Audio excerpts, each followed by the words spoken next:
Oi, pessoal. Bom, o nosso papo de hoje será sobre jornalismo digital e modalidades jornalísticas. Para a gente começar a pensar, a refletir sobre o jornalismo digital, é muito importante a gente trabalhar aí com uma contextualização, compreender um pouco, né, do cenário do jornalismo atual e das mudanças que vêm ocorrendo nas últimas décadas nessa área, né, dentro do jornalismo. Então, vamos refletir um pouquinho aí sobre o nosso cenário do jornalismo como um todo, né? E aí afunilar para o jornalismo digital. Bom, desde o final do século XX, né, isso quer dizer década de 1990, a, a sociedade como um todo, e a imprensa especificamente, né, vem passando aí por muitas mudanças e muitas transformações. Vocês sabem que eu estou falando da internet, né? A internet que surge, que chega, né, no Brasil aí, como uma ferramenta mais acessível ao público, mais ou menos por volta de 1996, né? Nesse período a gente começa a ter também as primeiras experiências do jornalismo digital aqui no país. E vocês também sabem, né, de todos os impactos que a internet trouxe para a nossa vida, né? Tudo que antes nós deveríamos, precisávamos, né, fazer aí de maneira presencial e que hoje nós podemos fazer através da internet. Não é diferente com o consumo de informação, com o consumo de notícias, né? Obviamente que com esse acesso às informações, através da internet e com a internet cada vez mais acessível, principalmente aí quando nós temos a disseminação do uso dos smartphones, que são pequenos computadores que carregamos nos bolsos, né? As pessoas passam a consultar a notícia muito mais vezes ou com muito mais frequência através dos meios digitais do que dos outros meios. E isso vai impactar diretamente os veículos de comunicação tradicionais, né? Então, nós temos aí uma mudança muito grande no setor dos veículos impressos, né? Que vão passar aí por uma crise, com uma diminuição significativa da receita, tanto daquela receita advinda das vendas, né, das edições impressas, quanto também relacionada aí aos anúncios, né, que vão cair. Eu não sei se vocês já tiveram curiosidade, por exemplo, de comparar uma edição da revista Veja atual de uma de 10, 15 anos atrás, né? O tamanho, a quantidade de páginas da revista diminuiu significativamente, tanto por conta aí do enxugamento, né, do conteúdo, quanto também da diminuição dos anúncios. Então, a gente tem realmente um impacto importante, né, em relação à receita desses veículos impressos. A consequência disso é muito corte, né? Corte aí nas redações, corte, inclusive, com a extinção de alguns veículos impressos, muitas revistas, a maior parte das revistas em circulação passaram a ser apenas digitais ou realmente deixaram de existir, né? Os jornais também diminuíram, né, os seus cadernos cada vez mais fininhos, né? Porque as pessoas buscam cada vez menos, né, a informação através desses meios. A gente vê isso acontecer também nos veículos de TV, né? A Rede Globo, por exemplo, é uma emissora que também, né, nos últimos anos está passando por uma grande reformulação, né? Fez muitos cortes aí de equipe, principalmente aqueles profissionais que tinham aí um salário muito alto, né? E estão investindo muito mais no streaming, né? No Globoplay, que é uma plataforma de consumo sob demanda. A pessoa entra lá e assiste aquilo que ela quer, na hora que ela quer. É uma reinvenção, né, dos meios tradicionais de comunicação nesse novo meio, que é o meio digital, que não é mais tão novo assim, né, que já tem aí seus 30 anos, já está maior de idade, já está criado, né, e consolidado, mas que, se nós pararmos aí para refletir, ainda é novo se formos comparar, por exemplo, com o jornalismo ou até mesmo com a própria televisão, né, que chega aqui ao Brasil, por exemplo, na década de 50, a imprensa impressa, os veículos impressos, né, que tem aí uma vida ainda mais longa. Isso então mostra, né, que como aconteceu, né, ou como vem acontecendo essa movimentação dos veículos noticiosos para se adaptar aos meios digitais, né, como eles estão fazendo para monetizar nesse ambiente digital, que é um ambiente muito diferente do que nós tínhamos nos meios tradicionais. É diferente desde aí da questão do consumidor, do usuário, ter muito mais opções, né? E ele tem aí o controle daquilo que ele quer ou daquilo que ele não quer ver, como também da forma de monetização, né? Antes, os veículos eles conseguiam sobreviver, não, lucrar muito, né? Através da publicidade, da inserção publicitária. E na internet isso é um pouco diferente, né? Nós temos algumas possibilidades também de monetização, de capitalização através de anúncios, mas não é a mesma coisa do que havia antes no impresso ou até mesmo na televisão e no rádio, né? Então, esses veículos ainda vivem um momento de adaptabilidade. O que nós vemos, né, nesse sentido? Algumas experiências, alguns veículos buscando aí abrir seus espaços para plataformas como o Google Ads, né, que é aquela plataforma de anúncio do Google em que os sites cedem espaço para as publicidades do Google e recebem do Google por visita, por view, né, por cada vez que são exibidos aqueles anúncios. E também vemos alguns veículos trabalhando aí com as assinaturas digitais, né? Então, o consumidor tem acesso a 1, 2, 3 notícias por mês. Se ele quiser ler mais, ele tem que pagar uma assinatura mensal.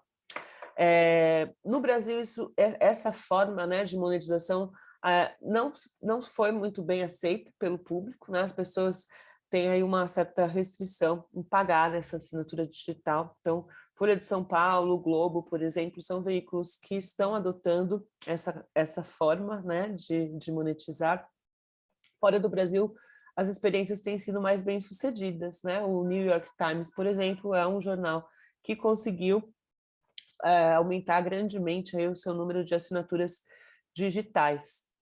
Mas todo esse novo cenário, né, que não é tão novo assim, ele realmente trouxe muito impacto para as empresas jornalísticas.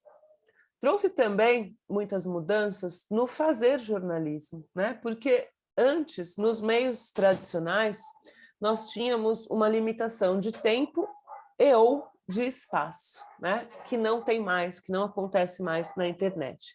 Então, num veículo impresso, a limitação é de espaço, nós temos ali o tamanho da página, os limites da página, né? E a quantidade de páginas daquela edição para construir a nossa narrativa. Já nos veículos audiovisuais, como a TV, o limite é de tempo. No rádio, né, nesse veículo de som sonoro, limite de tempo também, né? Então a notícia tem que ser dada ali num espaço de tempo que caiba naquela edição. Na internet não há isso, nós podemos utilizar muito mais tempo, muito mais espaço, porque não temos, né, nenhum limite. O limite é o interesse do nosso leitor. Então, o jornalista ele passa a ter a possibilidade de explorar mais, de contextualizar mais, aprofundar mais os assuntos, né? Ao mesmo tempo em que nós temos aí um paradigma. As pessoas, por terem muito mais possibilidades também de escolha, né? De escolher aquilo que elas querem ler, aquilo que elas não querem ler, aquilo que elas querem assistir, aquilo que elas querem pular, elas acabam ficando mais seletivas e até mesmo menos concentradas, né, nessa informação. Nós temos, com essa possibilidade da internet de mudança, né, de não termos mais essas limitações relacionadas a tempo e espaço, potencial para um maior aprofundamento, mas o público muitas vezes está tão acostumado, né, a ver ali só o título da notícia na sua timeline da rede social, que ele não está ali disposto a consumir essa informação mais aprofundada. Então, é um paradigma, né, que a gente vive nesse cenário atual do jornalismo. Bom, voltando aí à relação, à questão econômica, né? Nós temos aí uma questão muito séria, né, relacionada às ameaças ao jornalismo, que para conter gastos, né, como a receita cai com a venda menor, né, de anúncios e a venda menor de exemplares, muitas empresas noticiosas optaram aí por corte de pessoal, né, por demitir profissionais. As redações, então, acabam encolhendo, os jornalistas acabam acumulando funções, né, eles ficam sobrecarregados, tendo que produzir ali por 2, 3, 4 profissionais, né? E é claro que numa pressão assim, né, por produção sem condições adequadas, nós vamos ter inevitavelmente uma queda na qualidade, né? Porque o jornalismo de qualidade ele precisa de recursos, ele precisa de tempo, ele precisa de checagem, de apuração, e essa informação muito rápida e essas redações muito enxutas, elas são realmente uma ameaça, né, ao bom jornalismo. Aí, o que acontece, né? Nós temos o advento, aí não é um advento, né, mas é a questão da fake news que surge aí muito fortemente em 2016, o que seria fake news, só para fazer uma definição rápida, né? Notícias falsas com aparência de notícias jornalísticas, que são distribuídas pela internet, principalmente, né? Com o intuito aí de influenciar posições ideológicas, ou seja, não são notícias apuradas, notícias reais, não são baseadas em fatos, né? São construídas aí narrativas que de alguma maneira têm um apelo popular, e as pessoas vão acreditar por N motivos, né? E vão, inclusive, distribuir também, compartilhar. Essa popularização da internet faz com que essa disseminação de notícias por meios não noticiosos seja facilitada, né? Então, nós temos aí essa distribuição de fake news pelo WhatsApp, pelas redes sociais, porque se antes para a gente ler uma notícia ou assistir a uma notícia nós precisávamos comprar um jornal, assistir o telejornal na TV, ouvir o rádio-jornal no rádio, hoje a notícia está nas redes sociais, está no nosso WhatsApp. E aí, o que a gente faz para filtrar, né? O que é real e o que é fake? Então, muita gente acaba realmente acreditando, abraçando aí essas notícias fantasiosas que são a fake news, muitas vezes criadas, a maior parte das vezes, né, realmente criadas para influenciar essas posições ideológicas, posições políticas, né, e para que as pessoas viralizem, se elas acreditem nisso e viralizem elas mesmas, compartilhem essas notícias falsas através de seus canais digitais. Isso é um grande risco, né? Porque a gente tem aqui numa ponta um jornalismo precarizado por conta aí desses grandes cortes nas redações, dessa dificuldade dos veículos noticiosos de monetizarem, de capitalizarem dentro do ambiente digital, ao mesmo tempo que esse ambiente digital facilita a disseminação das fake news, né? Acende aí um alerta vermelho, e agora o que podemos fazer, né? Bom, além das fake news, nós temos também um conceito da pós-verdade, que ele, na verdade, está atrelado ao conceito de fake news, né? Que é aquela informação que vai distorcer a verdade, né? De alguma maneira também buscando um apelo emotivo, né? Buscando aí fazer com que essa distorção seja algo que as pessoas estejam de alguma maneira abertas a aceitar, né? Que elas queiram aceitar, elas querem acreditar, né? Nessa informação, e aí elas passam a acreditar piamente nessa mentira, né? Porque o que não é verdade é mentira, e vão, apesar de qualquer argumento contrário, né? Brigar e por essa posição aí do que a gente vai chamar de pós-verdade, né? O dicionário Oxford, que definiu o termo pós-verdade como a palavra do ano de 2016, ele define a pós-verdade como algo que denota circunstâncias nas quais fatos objetivos têm menos influência para definir a opinião pública do que o apelo à emoção ou crenças pessoais. Então, a pós-verdade, ela aponta aí, né, uma situação muito séria também, que mostra que as pessoas estão mais abertas, mais interessadas, né, em acreditar naquilo que elas querem acreditar, do que em fatos, né, do que na realidade, do que naquilo que é concreto, apurado, investigado pelo jornalismo. Bom, temos então aqui dois fatores muito graves, né, para a nossa atuação enquanto jornalistas no meio digital. Tem uma citação aqui que saiu no Nexus, né, falando sobre a pós-verdade, tem um link para quem quiser, é do André Cabete Fábio. Plataformas como Facebook, Twitter e WhatsApp favorecem a replicação de boatos e mentiras.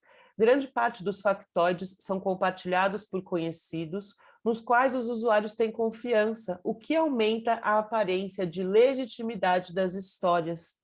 Os algoritmos utilizados pelo Facebook fazem com que usuários tendam a receber informações que corroboram seu ponto de vista, formando bolhas que isolam as narrativas às quais aderem de questionamentos à esquerda ou à direita. As pessoas, então, por receberem essas fake news, né, de conhecidos, de pessoas que elas confiam, elas acabam acreditando naquilo, sem uma preocupação real aí em checar, em investigar, em buscar a veracidade desses fatos, passam a replicar essa informação, né, e acreditar nela piamente, independente de qualquer argumento contrário. Bom, e o que nós podemos fazer, né? Então, aí fica parecendo que estamos, enquanto jornalistas, num beco sem saída, né? Então, tá, o digital, que era para ser algo tão bom, né? Que aumentasse o acesso à informação, que fizesse com que as pessoas tivessem a possibilidade de ler outras versões do mesmo fato, está, na verdade, fazendo o oposto, né? Está fechando a mente, né, dos usuários, dos leitores.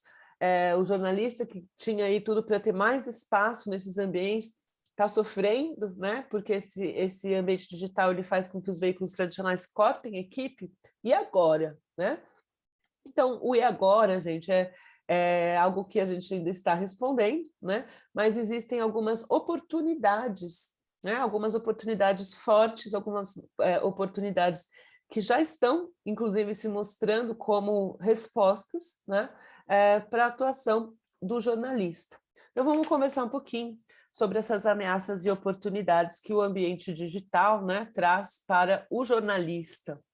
Como ameaças, então, nós podemos observar a fake news e a pós-verdade, a espetacularização do jornalismo, inclusive, né, que muitas vezes para conseguir aí, audiência, para conseguir manter o leitor, o espectador atento, né, transforma um fato em um espetáculo. A gente vê isso comumente nesses programas sensacionalistas que passam, esses jornalistas que trabalham no final da tarde na TV aberta, por exemplo, são exemplos dessa espetacularização.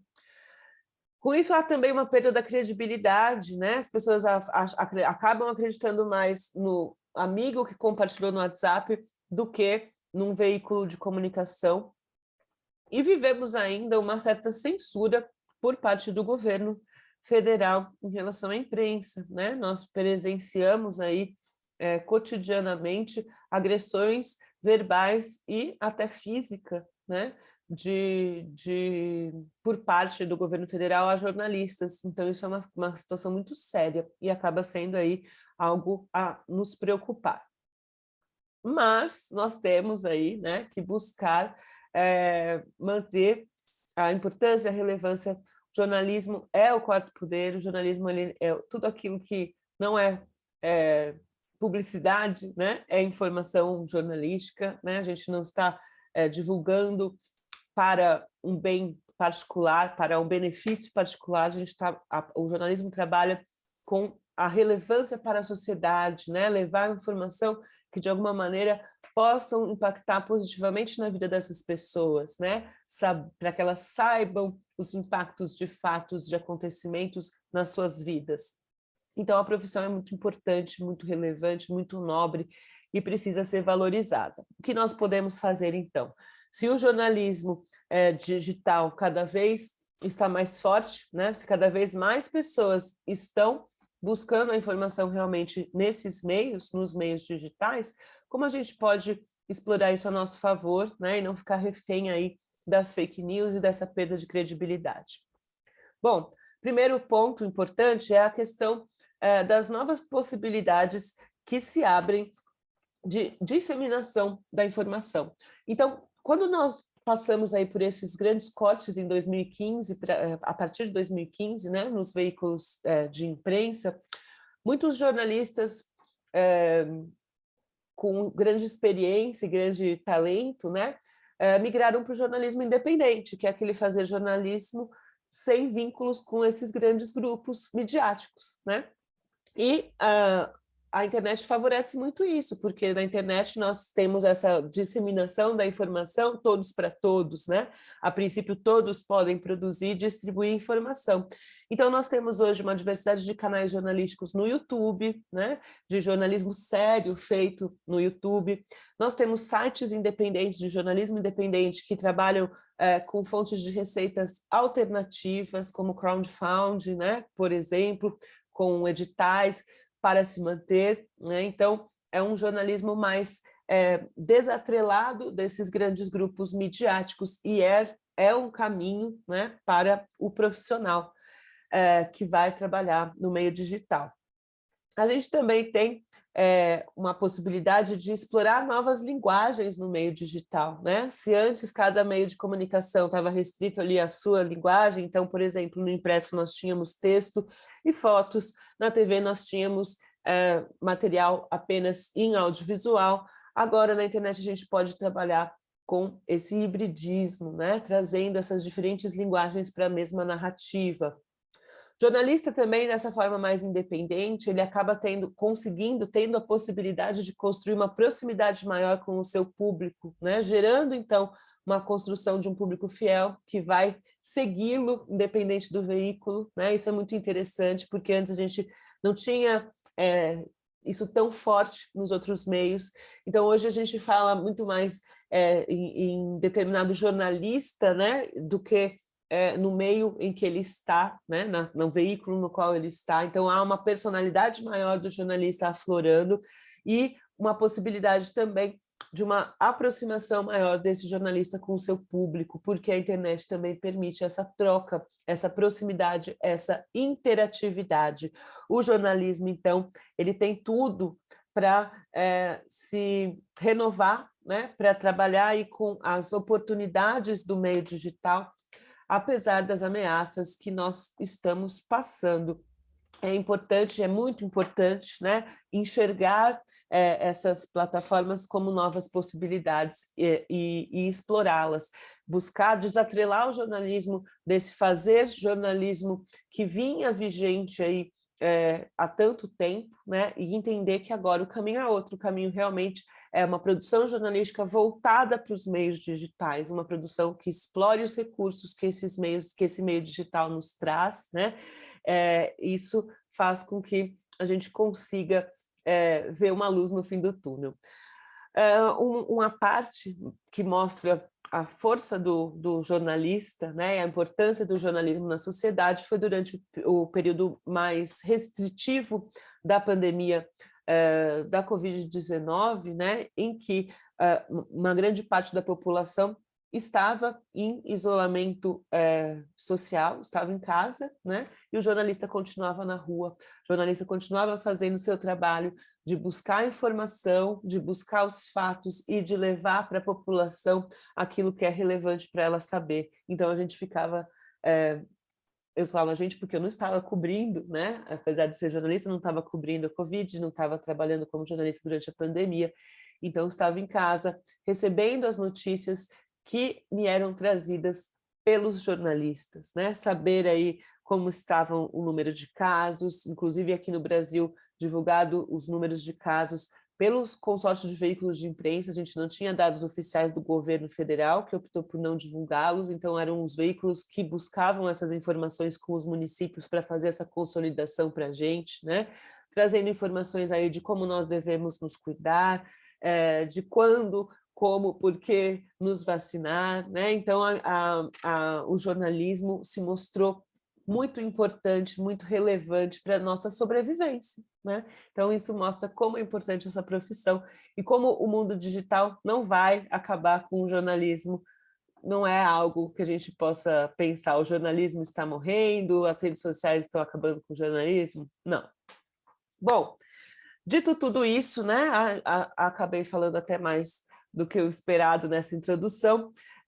O jornalismo digital, ele passou por algumas fases, né, e essas fases são descritas aí como a fase transpositiva, sendo a primeira, a fase perceptiva, também chamada de fase metafórica, sendo a segunda, e a terceira fase, a fase hipermediática. Bom,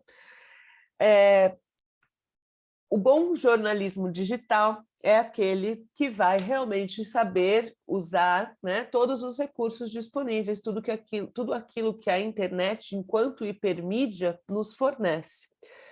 Mas quando a internet se populariza lá no início dos anos 2000, a gente ainda não tinha, né, essa clareza de todos os recursos, de como utilizar todos esses recursos. E o jornalismo já estava se apropriando desse espaço digital.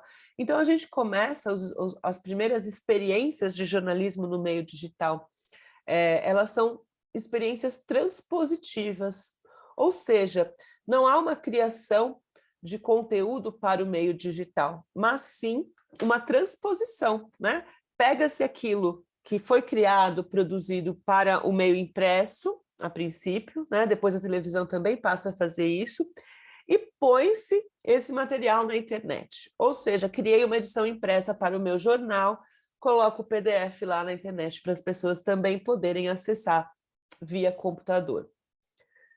Isso é o jornalismo digital transpositivo, né? Apesar de estar na internet, de ter o acesso através da web, ele mantém todas as características do jornal impresso, inclusive em relação à aparência, em PDF, né? Quanto em relação à periodicidade, né? Nós não temos uma atualização em tempo real, porque então, por exemplo, em Atibaia nós temos a maior parte dos jornais são semanais, acho que todos são semanais, sai uma vez por semana. Então, pegava-se esse jornal, né, que saía no sábado, publicava-se esse PDF na internet e lá ficava, né, aquelas notícias ficavam como sendo as últimas notícias até o sábado seguinte, né, uma semana sem atualização. Isso hoje parece algo inconcebível, né, mas era assim que funcionava nessa primeira fase, esses primeiros experimentos, né, do jornalismo digital no Brasil. Em um segundo momento, a gente vai ter aí uma apropriação maior dos recursos da internet, né? É a chamada fase perceptiva ou fase metafórica. Nessa fase metafórica, o conteúdo em si, ele ainda não é produzido exclusivamente para o meio digital, né? É um conteúdo reaproveitado, ou seja, se a gente está falando de um veículo televisivo, é um produto criado, um conteúdo criado para televisão. Se a gente está falando de um veículo impresso, é um conteúdo criado para o veículo impresso. Mas ele já é colocado na internet utilizando alguns recursos mais característicos da internet, como, por exemplo, o hiperlink, né, que vai permitir aí, uma intertextualidade, né, colocar ali dentro daquele texto que foi criado para o impresso ou daquele conteúdo que foi criado para a televisão, links para assuntos relacionados, né? Alguma interação já maior por parte do usuário, no sentido, por exemplo, de abrir-se áreas de comentários, né, que as pessoas podiam emitir ali suas opiniões sobre aquelas notícias. Então, nessa fase metafórica, o conteúdo em si, ele não é exclusivo, não é produzido para a internet, né, mas ele já começa a ser a ver incorporado a si, né, alguns recursos característicos da internet, né? Como a interatividade e a hipertextualidade. A terceira fase é a fase chamada de fase hipermediática, também conhecido como jornalismo digital de terceira geração. Na fase hipermediática, nós, enfim, vemos, né, o conteúdo jornalístico ser produzido para o meio digital, né, o que é, claro, muito mais interessante, porque pensem em vocês, se eu tenho um jornal impresso, produzo material, conteúdo, reportagens, notícias, notas, para serem utilizadas nesse jornal impresso. Eu não vou pegar esse conteúdo que está ali no meu jornal impresso e passar para um telejornal. Vai ser muito estranho, né? Como que eu vou ficar ali, o jornalista lendo aquilo que estava escrito para a notícia impressa? Não faz sentido, não funciona bem, né? Essa transposição, ela não explora os recursos que nós temos disponíveis em cada uma das mídias. É claro que, então, também transpor de qualquer meio para a internet também não vai ser a forma mais adequada da gente fazer jornalismo digital, né? É muito mais interessante quando realmente há um conteúdo criado para o meio digital, pensando-se nessa produção de conteúdo já trabalhando com todos os recursos que nós podemos utilizar dentro da internet. Portanto, nós temos, nesse jornalismo digital de terceira geração, um trabalho muito maior de convergência, né? Então, o jornalismo multimediático, que vai trazer essa narrativa construída através de texto, som, imagem, audiovisual, infográficos, trabalhando com todas as linguagens para construir a informação. Também os recursos de hipertexto, de hiperlink, de interatividade também sendo explorados de uma maneira mais ampla. Então, são essas três as principais fases, né, do jornalismo digital.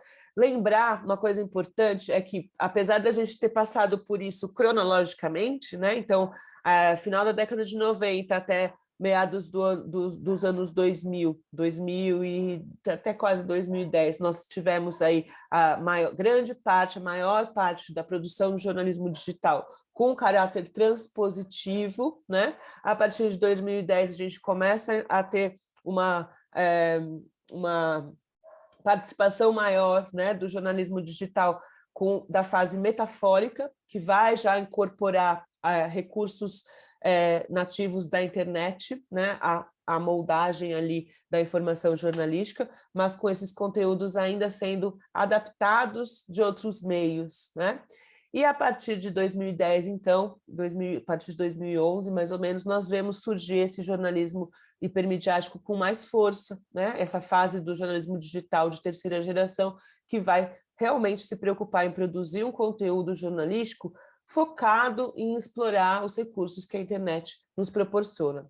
Entretanto, é possível encontrar até os dias atuais, né, veículos jornalísticos trabalhando de maneira transpositiva. Tem, gente, pode parecer estranho, mas existem alguns veículos até hoje que pegam simplesmente a sua edição impressa e colocam o PDF lá para a pessoa acessar as notícias.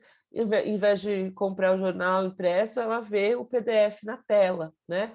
Temos ainda também isso ainda mais, né, que o transpositivo, muitos veículos na sua fase metafórica, né? Então, ou seja, um jornal impresso que simplesmente coloca ali as notícias na versão online, da mesma maneira em que elas foram escritas para o jornal impresso, mas com alguns hiperlinks para uma matéria, uma notícia relacionada, com uma caixinha para comentário, com alguma interação um pouco maior, mas não é um conteúdo produzido para o ambiente digital.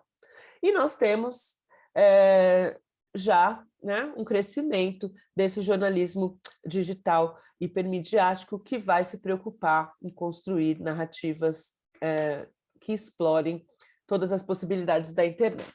Então, não é que passou, acabou, não existe mais o jornalismo digital transpositivo, ele existe ainda, tá? Então, apesar da gente ter essa cronologia, nós ainda encontramos veículos que trabalham na primeira fase, outros que trabalham na segunda fase e outros que trabalham na terceira fase e outros que misturam. É possível também ter veículos que trabalham tanto com a fase perceptiva quanto com a fase hipermediática.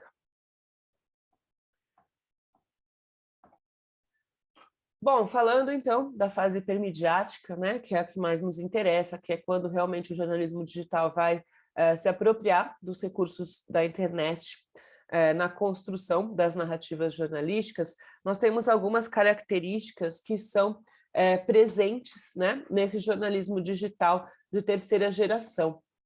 Nós temos uma presença muito maior da interatividade, né? Lembrar aí que a interatividade, quando nós pensamos no ambiente digital, ela está relacionada tanto a uma participação através de comentários, de uma produção, né, de conteúdo também, né, quanto do compartilhamento, quanto do engajamento, curtidas, visualizações da notícia, mas também a interatividade está presente nas escolhas que o usuário faz, né? Eu escolher clicar ou não em determinado hiperlink, assistir ou não determinado vídeo, entrar ou não em determinado complemento da notícia, isso também é interatividade, eu também estou interagindo com a narrativa. Então, no jornalismo digital da fase hipermediática, há muito mais possibilidades de interação por parte do usuário. Nós também temos uma outra característica que é a personalização.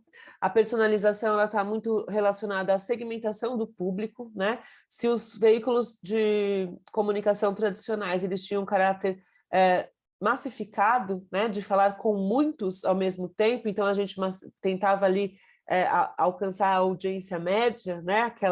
Nem pessoas que tinham um entendimento X, nem aquelas que tinham entendimento Y, a gente queria a linha média. Dentro do jornalismo digital de terceira geração, é possível voltar os conteúdos a um público mais segmentado, então pode-se trabalhar com uma personalização maior da informação. Uma outra característica é a memória. No jornalismo digital de terceira geração, nós trabalhamos muito com hiperlinks, né? E esses hiperlinks eles podem remeter a arquivos, a base de dados, a notícias relacionadas que foram publicadas anteriormente. Isso constrói aí uma teia de informação muito rica, né? Porque uma pessoa que quer realmente se aprofundar naquele assunto, ela vai poder ir escavando, né, essas informações através dessa base de dados, desse arquivo, né, noticioso do ambiente digital, o que é muito interessante para o jornalismo. Também vamos ter a instantaneidade, que é a atualização contínua, né? Algo que o jornalista sempre está atento, né? Nós temos aí que a notícia não acaba quando ela é dada, né? É preciso sempre fazer o acompanhamento, mas a internet permite que essa atualização seja feita de uma forma muito mais rápida, né? É possível atualizar as notícias instantaneamente. Então, essa instantaneidade também está presente nesse jornalismo digital de terceira geração.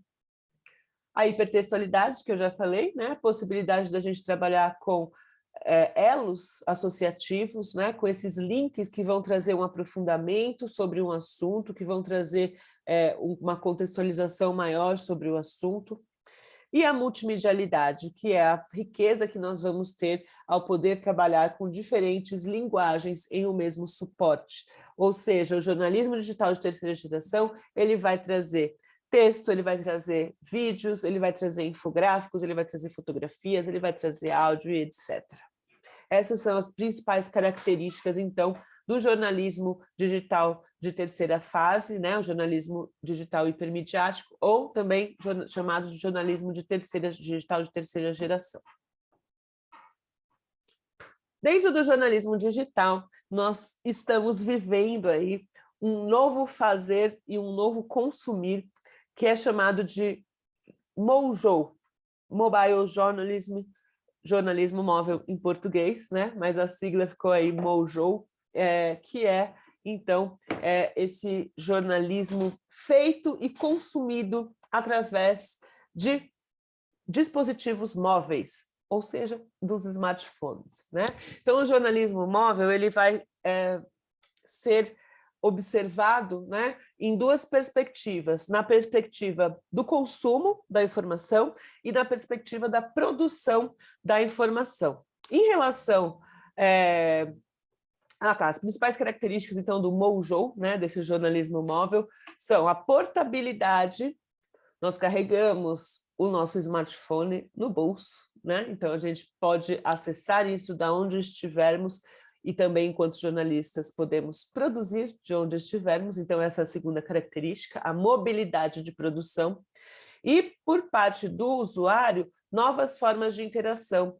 Essa interação por aplicativo, essa interação em interface touch, né? Rolar a tela, passa para um lado, passa para o outro. Isso é novo, para vocês pode não parecer, né? Mas vem aí com o uso dos smartphones, né? Então, o consumo da informação dessa maneira é novo, nasce com o Mojo, né? Então, são essas as principais características: portabilidade, mobilidade de produção e novas formas de interação.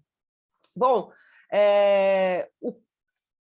pesquisas apontam, né, que a maior parte das pessoas que acessa a internet hoje acessa através de dispositivos móveis, acessa através de seus smartphones. Por um lado, isso faz com que as pessoas consumam muito mais informação, ou seja, elas têm um ritmo mais intenso, né, de acessar a informação. Em qualquer momento elas estão ali dando uma olhadinha na notícia, elas não precisam chegar em casa, ligar a televisão e descobrir o que aconteceu no dia delas, né? Elas sabem em tempo real o que está acontecendo. Por outro lado, elas também estão mais dispersas, porque se antes a gente chegava, ligava a TV, sentava, prestava atenção no noticiário, hoje nós fazemos esse consumo de informação no meio tempo entre uma fala e outra com alguém, no intervalinho aqui do café no trabalho, na fila do banco, esperando o ônibus, ou seja, a gente está consumindo informação enquanto está fazendo outras coisas. A gente não senta mais ali com o jornalzão de domingo, se concentra ali na leitura, né? Então, apesar de haver um ritmo mais intenso do consumo da informação, esse também é um consumo mais disperso, é mais difícil a gente prender a atenção do nosso usuário. Então, o jornalismo móvel, pela perspectiva do consumo da informação, ele vai ter aí esse grande paradigma, né? Porque, de um lado, as pessoas vão consumir mais informação, por outro lado, elas vão estar mais dispersas, o que é um desafio para o jornalista. Em relação à produção, eu acho que isso ainda é o que é mais interessante do Mojo, né? É a possibilidade de, com um único dispositivo móvel, né, o jornalista ter a condição de produzir, editar e publicar o seu material jornalístico de qualquer lugar que ele estiver, desde que ele tenha esse dispositivo e o acesso à internet, né? Então, é um fluxo de trabalho muito simplificado, não no sentido de simplificar o fazer jornalismo, né, mas sobre essas questões técnicas. Registrar, editar, fazer o upload, apagar arquivos, começar tudo de novo, né? Tudo isso acabou se tornando muito dinâmico com essa possibilidade de se fazer tudo através de um smartphone. É uma nova perspectiva nesse fazer jornalismo, muito mais instantânea, muito mais rápida e muito mais acessível. De onde a gente estiver, tem um furo ali, tem algo acontecendo, não dá para chegar à equipe, fazemos do celular. É importante, porém, lembrar que essa forma, né, de se produzir jornalismo com um único dispositivo, de uma forma mais rápida, mais instantânea, é uma maneira complementar às outras formas de produção. Nós não vamos substituir o jornalismo planejado, trabalhado ali com uma equipe, com uma outra estrutura, com uma produção diferente, né? Eles têm aí o potencial de ser mais prático, de ser mais rápido, de muitas vezes um acesso que nós não teríamos com uma equipe ou com outras tecnologias para produção. Com o Mojo a gente consegue, né? Estou ali, vou me embrenhando, vou pegar ali uma situação e já editei, já mandei, já está pronto. Então, ele acaba sendo um complemento quando outras formas de produção, outras tecnologias não estão acessíveis. mas é algo interessante, né? Porque vai abrir novas possibilidades, uma rapidez muito maior e uma acessibilidade muito maior por parte do profissional, que consegue, né, dominando aí essas ferramentas de produção, de edição, de publicação em seu celular, fazer uma cobertura de um fato, de uma notícia. Não esquecer nunca, né, que apesar da gente estar falando aí de novos fluxos de trabalho, novas possibilidades, ainda estamos falando de jornalismo. Então, apurar, checar, ter precisão, ter ética, continuam sendo fatores indispensáveis para esse mojo. Mas é interessante de pensar, né, nas possibilidades que se abrem para produção e quais são as principais características do consumo dentro desse jornalismo móvel. Bom, vamos falar agora sobre redes sociais e jornalismo.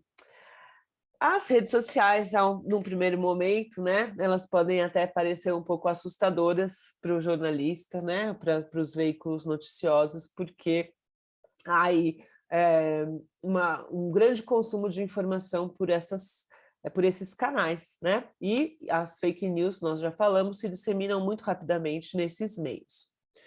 Mas o jornalismo, ele tem aí a ganhar também, ele pode se beneficiar de um uso planejado, ético e estruturado das redes sociais.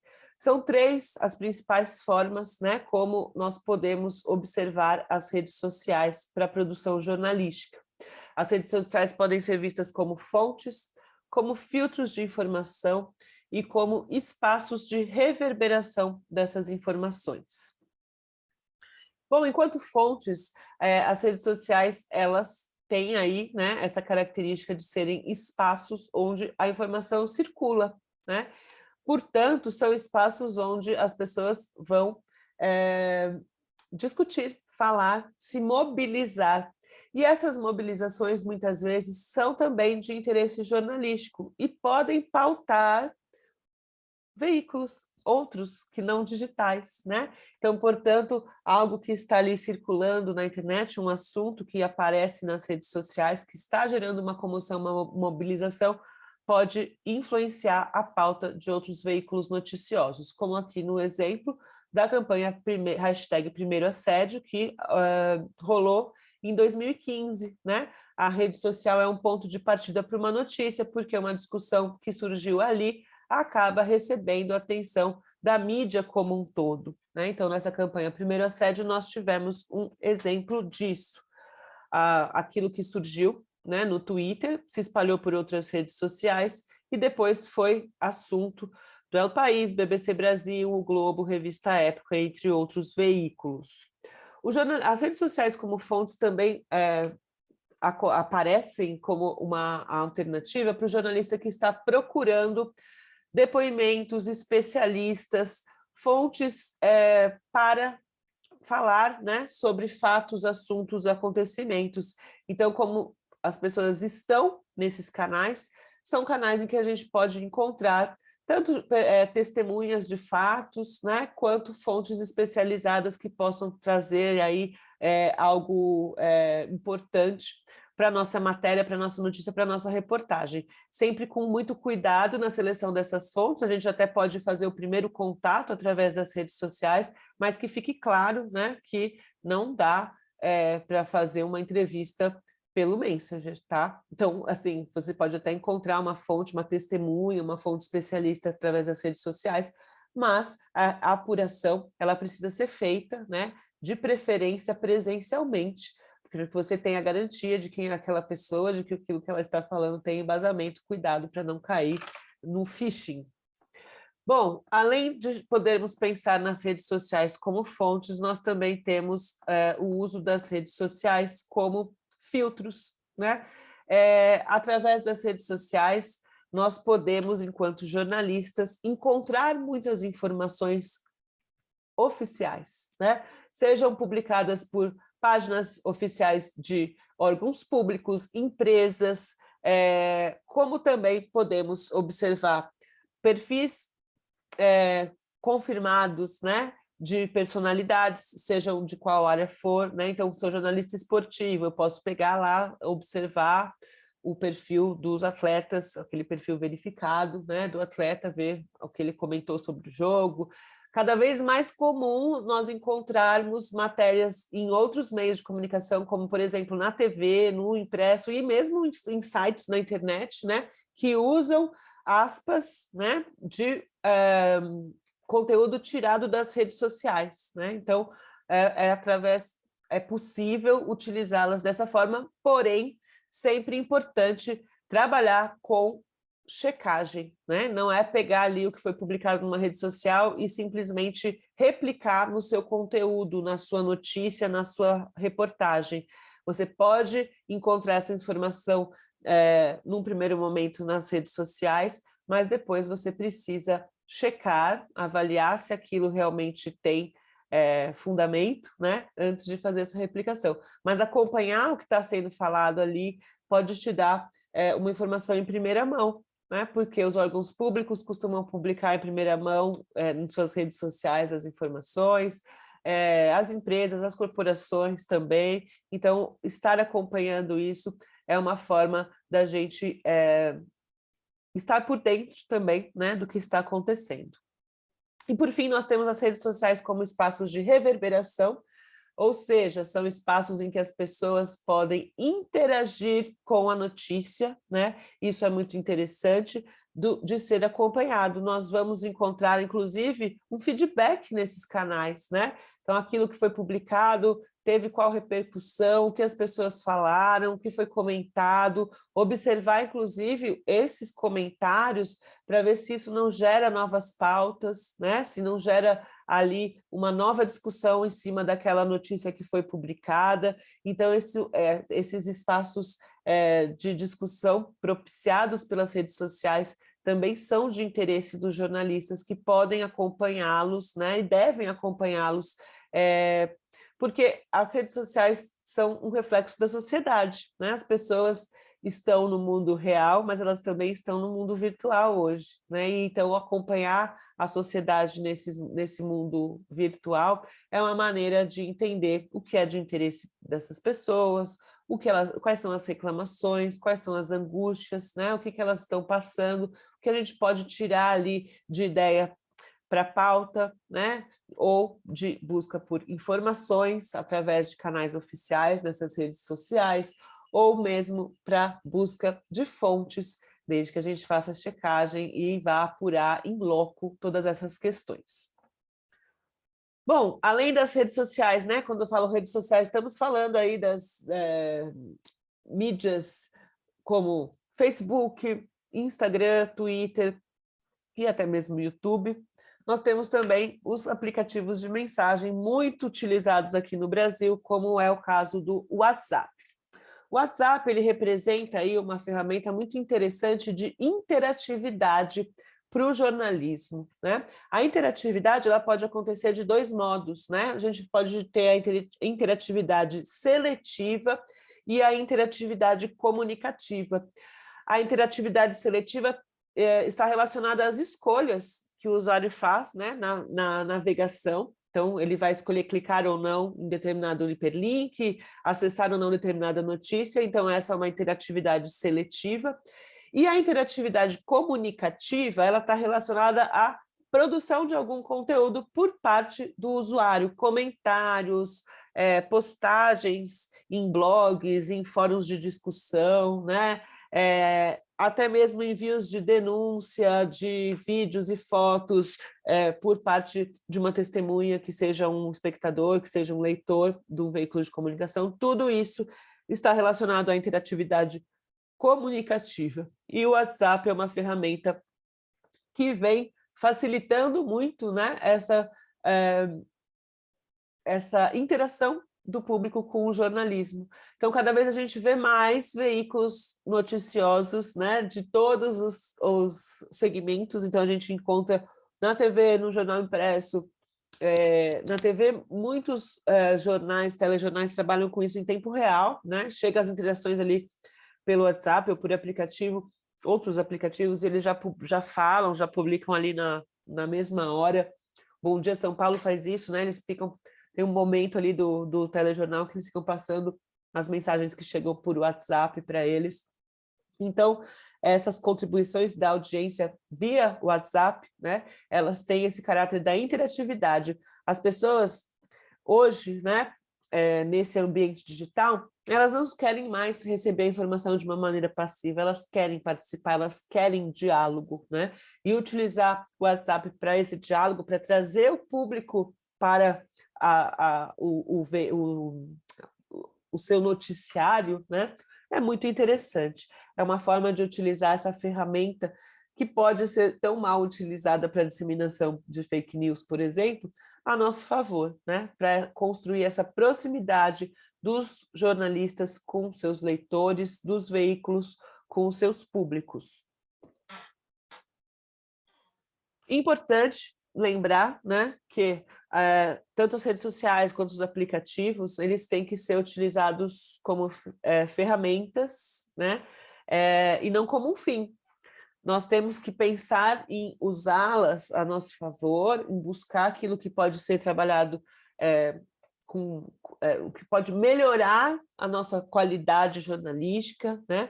Mas não substituir os processos jornalísticos pelo uso de uma ferramenta como o WhatsApp ou como o Instagram, por exemplo, né? Então, ir ao local, olhar olho no olho do nosso entrevistado, isso não pode se perder, né? Essas ferramentas, elas podem facilitar, elas podem encurtar caminhos, mas elas não podem substituir processos que são tão importantes para o jornalismo. Lembrar também que as redes sociais não estão substituindo o jornalismo, né? Porque uma mídia social, ela não é jornalismo, ela só é um meio, como a TV é um meio, como um rádio é um meio, né? Elas mudam, sim, a maneira como os usuários consomem a informação, né?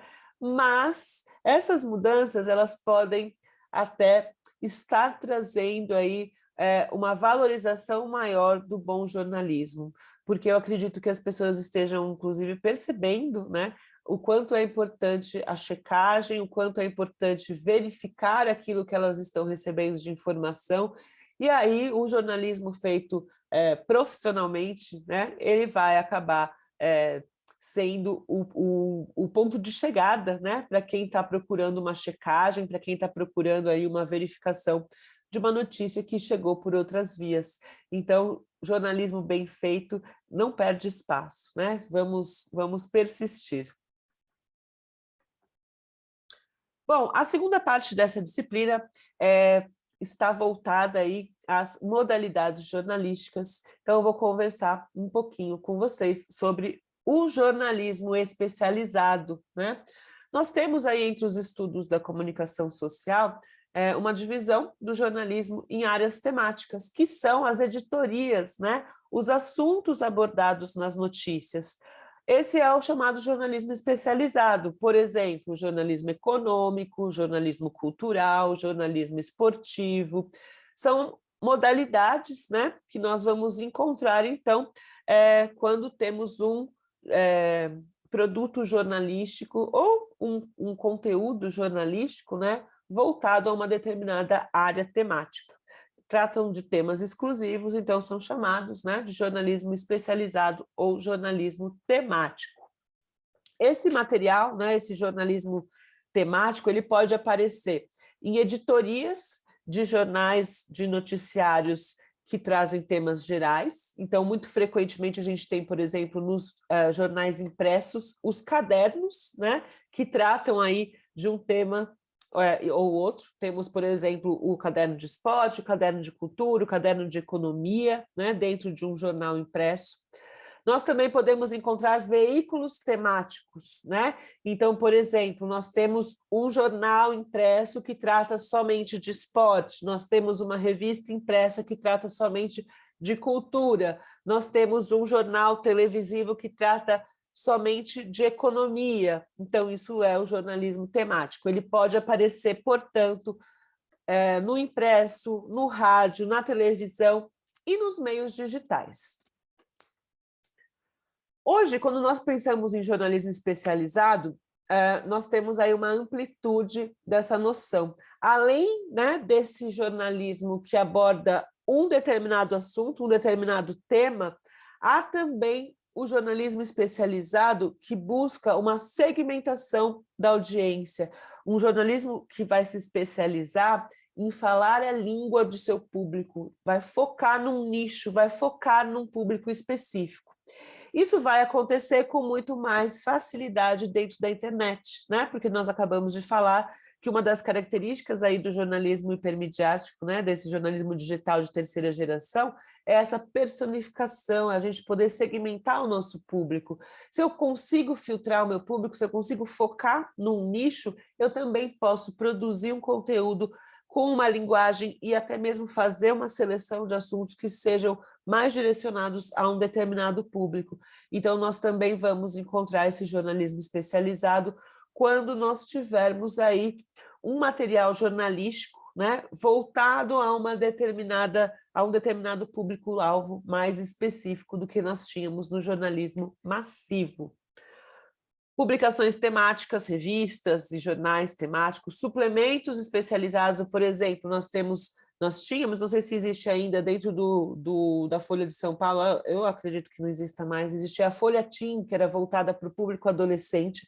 Então, além de trazer ali uma seleção, uma curadoria de conteúdo que fosse jornalístico, mas que fosse de interesse dessa fatia do público, também era produzido com uma linguagem mais voltada para o público adolescente, né? Então, isso é jornalismo especializado. Encontramos na TV por assinatura, e é claro, né, que na internet isso acaba também tendo uma facilitação, né, para essa atuação do jornalismo especializado. Cada vez mais o público quer uma informação com a sua cara, né? Por conta dessas escolhas, da sua interatividade seletiva, ele quer informações que de alguma maneira que ele tenha ali alguma empatia, que ele tenha alguma ligação. Então, esse jornalismo especializado, ele tem como foco essa demanda por informações mais direcionadas. Isso faz com que veja-se aí uma grande possibilidade, né, de uma nova maneira de receita, né, porque quando eu foco em um público específico, eu não dissemino esforços, né, eu sei que aquilo que eu vou produzir vai atingir aquele público, então eu vou ter um retorno financeiro mais garantido, e também consigo trabalhar de uma maneira mais aprofundada sobre aquele assunto em que nós determinamos focar, né? Então, o jornalismo especializado hoje, ele tem duas principais características, né? Ele tem a característica da interpretação, ou seja, quando eu trabalho com jornalismo temático, quando eu tenho ali um assunto específico dentro daquele produto jornalístico, a ideia é que haja uma contextualização, um aprofundamento muito maior, não é o foco mais o factual, né? Vamos muito além do lead no jornalismo temático. Há, sim, essa questão relacionada aí, ao aprofundamento e à contextualização. E a multiplicidade desses canais de jornalismo especializado, ela é uma resposta, né, a grande demanda por uma informação mais segmentada, né? Essa questão do público ter mais seletividade, a gente vai ter mais concorrência, então nós queremos ocupar o espaço em que nosso público está, produzindo algo que tenha mais relevância para ele. Bom, dentro do jornalismo especializado, portanto, né, nós vamos ter essas editorias, jornalismo econômico, jornalismo cultural, jornalismo esportivo, jornalismo político, e eu vou passar algumas aqui, não dá para passar todas, né? Vou passar algumas dessas temáticas que são abordadas nesse jornalismo especializado. O jornalismo cultural, né, é uma editoria bem conhecida que vai trabalhar aí com a informação sobre produção e circulação de bens culturais, né? Ele vai ter, olha aqui, ficou duplicado no slide, ele vai ter aí como característica, né, a cobertura de produção de eventos, de obras culturais, né, e também em alguns momentos, uma análise. Então, a gente vai ter dentro do jornalismo cultural conteúdos informativos e opinativos. Então, nós vamos encontrar informações gerais, né, sobre espetáculos, shows, teatros, livros, filmes, televisão, gastronomia, moda, e vamos também encontrar resenhas, né, análises, opiniões sobre essas produções culturais. Antigamente, a gente tinha aí a ideia de que o jornalismo cultural deveria cobrir só as grandes artes, né, que são literatura, teatro, pintura, escultura, música, arquitetura e cinema, mas o conceito de cultura é um conceito mais amplo, né? Então, aqui tem até uma citação do Rodrigo Pereira Borges, que fala que cultura pode ser o patrimônio de um povo, seus rituais, suas cerimônias, pode ser a arqueologia de uma raça, seus desenhos, seu artesanato, seus instrumentos de trabalho. A cultura pode ser letrada, pode ser oral, com suas canções, seu teatro, seus contos passados de geração a geração. Está no âmbito das artes visuais e gráficas e das novas formas de manifestação mais ancoradas em meios de produção moderna, como o cinema e a TV. Portanto, gente, o jornalismo cultural ele é uma área, né, do jornalismo em que nós podemos abordar aí, produção cultural, manifestação cultural da sociedade em diferentes aspectos, né? Inclusive o jornalismo cultural focado em celebridades e entretenimento também acaba entrando aí, né, dentro dessa classificação. Apesar de a gente ter sempre que lembrar que o papel do jornalista é levar informação que seja relevante, que realmente tragam algo de impacto, né, uma reflexão, algo que o nosso leitor, o nosso receptor possa aproveitar de alguma forma, né, para o seu conhecimento de mundo e para a sua atuação na sociedade, mas informação é informação, né? Então o jornalismo ele não pode se pautar em estereótipos, em preconceitos, né? A gente tem que ter essa abertura. E lembrar, gente, que jornalismo especializado requer conhecimento por parte do jornalista, né? Nós precisamos, se eu quero me especializar numa determinada área, eu preciso conseguir me aprofundar, porque o jornalismo especializado, acabamos de falar, né? Voltar aqui, vai além do factual. Se ele vai além do factual, eu preciso de conhecimento para me preparar para uma entrevista, para me preparar para uma cobertura jornalística, né? Eu preciso ter embasamento para isso. Seja qual for a área de especialização que eu queira atuar, na economia, na jornalismo político, no jornalismo cultural, eu preciso ter conhecimentos para isso. Então, o jornalismo especializado ele não é mais fácil, né? Ele exige esse conhecimento por parte do profissional.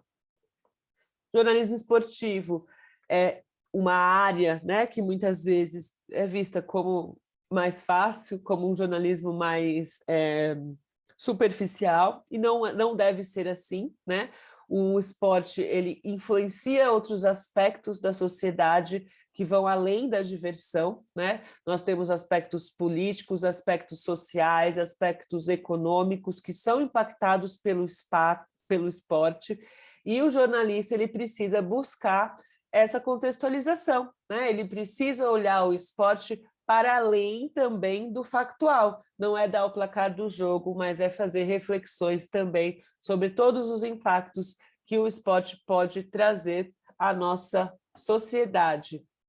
O jornalista esportivo também é um especialista e, para isso, ele precisa ter um conhecimento aprofundado, né, dos esportes, de suas regras, do panorama do atual, né, de todos os esportes que ele for, de alguma maneira, cobrir, se manter sempre atualizado e muito bem informado. Por fim, nós temos aqui o jornalismo de turismo, que vai trazer como foco, né, as viagens, né? Então, as reportagens de turismo, elas têm a principal característica, né, de promoção de uma localidade. Elas divulgam determinada localidade, falam sobre uma localidade como um destino para viagem, né? Então, elas têm um enfoque muito diferente nesse sentido de outras reportagens. Enquanto a maior parte das notícias vai buscar cobrir o lead, né? Quem, quando, onde, como, por quê e o quê, no turismo a gente vai ter principal foco no onde, para onde vamos, e o porquê, né? Por que que é interessante esse determinado lugar. Lembrar também que, da mesma maneira que no jornalismo cultural nós precisamos ter um conhecimento das artes, no jornalismo esportivo nós precisamos ter um conhecimento aprofundado dos esportes, no jornalismo de turismo nós também precisamos ter uma visão ampliada, precisamos conhecer história, geografia, entender de arquitetura, de gastronomia, para realmente conseguir construir reportagens turísticas interessantes, né?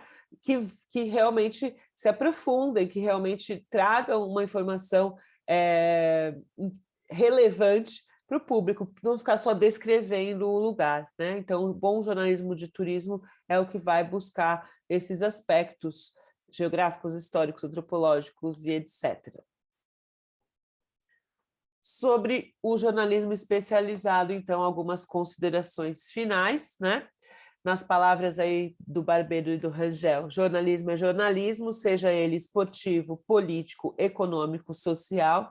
Portanto, é necessário lembrar que o jornalista que atua em uma área temática, antes de tudo, é um jornalista, né? Sendo um jornalista, ele precisa ser alguém que domine as técnicas de checagem dos fatos, das fontes, das versões, que não perca de vista ouvir lados diferentes de uma mesma história, né? Que seja um profissional capacitado para apurar, tratar, divulgar as informações, sempre buscando aí a ética e o interesse público, seja qual for a especialidade. Então, o jornalismo é jornalismo, né? Nós não podemos esquecer disso, que o fazer jornalismo exige responsabilidade, exige ética, e não esquecer, né, nunca, seja no jornalismo digital ou em qualquer outro meio, seja no jornalismo factual, noticioso do dia a dia, seja numa cobertura especializada, que nossa missão enquanto jornalistas é levar a informação de uma maneira objetiva, consistente e contextualizada, de maneira que o nosso público entenda, né, o impacto daquele fato, daquele assunto, daquele acontecimento na sua vida. Então, bons estudos para todos. Vou ficando por aqui. Até a próxima, pessoal. Obrigada pela atenção.